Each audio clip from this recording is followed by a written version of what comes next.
Savez-vous, mesdames, mesdemoiselles et messieurs, qu'il existe un paradoxe entre l'usage que l'on peut faire de la technologie selon que l'on soit dans les pays du Nord, que l'on appelle encore les pays riches, ou dans les pays tiers-mondistes, que l'on appelle encore les pays pauvres. Ce paradoxe, mesdames et messieurs, c'est lequel? Le paradoxe, ou le principal paradoxe, mesdames et messieurs, que l'on peut mettre en évidence en ce qui concerne l'usage de la technologie selon que l'on soit dans les pays du Nord ou dans les pays du Sud, dans les pays riches ou dans les pays pauvres, est que pendant que dans les pays du Nord, on se sert de la technologie à des fins bénéfiques.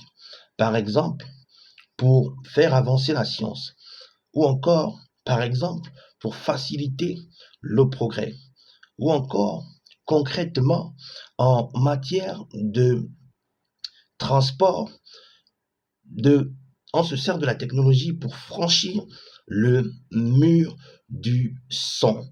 Donc, euh, euh, euh, permettre davantage une meilleure gestion du temps ou un meilleur déplacement des populations dans l'espace, dans les pays du Sud ou dans les pays à forte domination d'une mentalité tiers-mondiste, on se sert de la technologie pour construire un ou des murs de mensonges.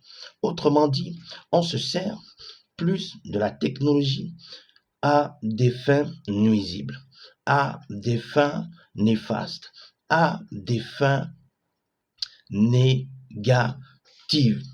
Autrement dit, l'usage de la technologie que l'on fait souvent dans les pays, dans la majorité des pays du Sud ou ayant une mentalité tiers-mondiste, consiste tout simplement à, ou a tout simplement comme pour effet d'éviter le progrès ou de ralentir le progrès, a tout simplement comme pour effet de ralentir la croissance, a tout simplement comme pour effet de, de, d'empêcher véritablement l'essor économique, d'empêcher véritablement l'évolution des mentalités dans ces pays, ce qui est tout à fait regrettable.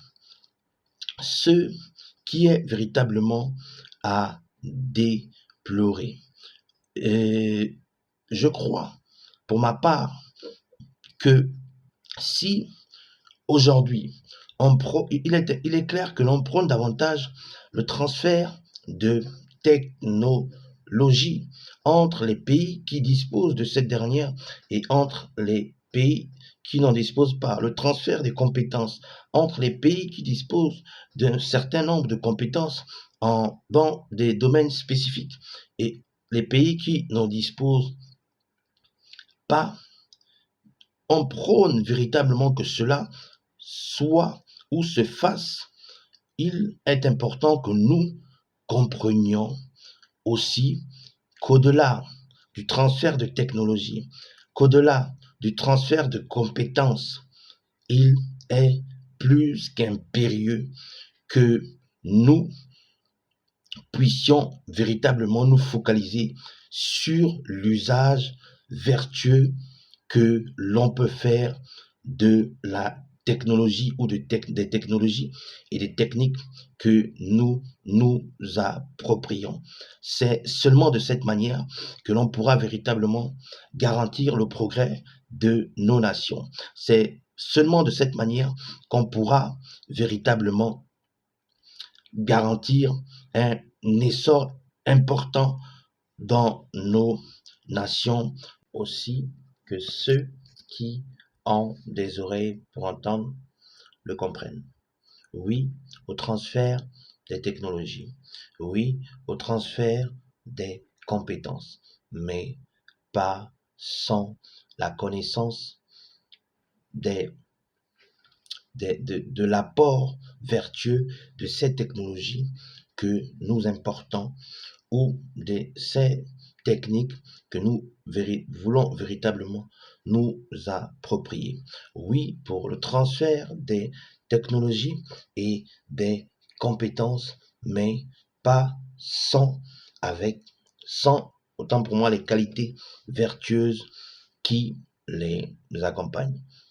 Que ceux qui ont des oreilles pour entendre le comprennent, mais surtout le mettre en application. Bye et à la prochaine pour un prochain sujet de réflexion. Je vous aime.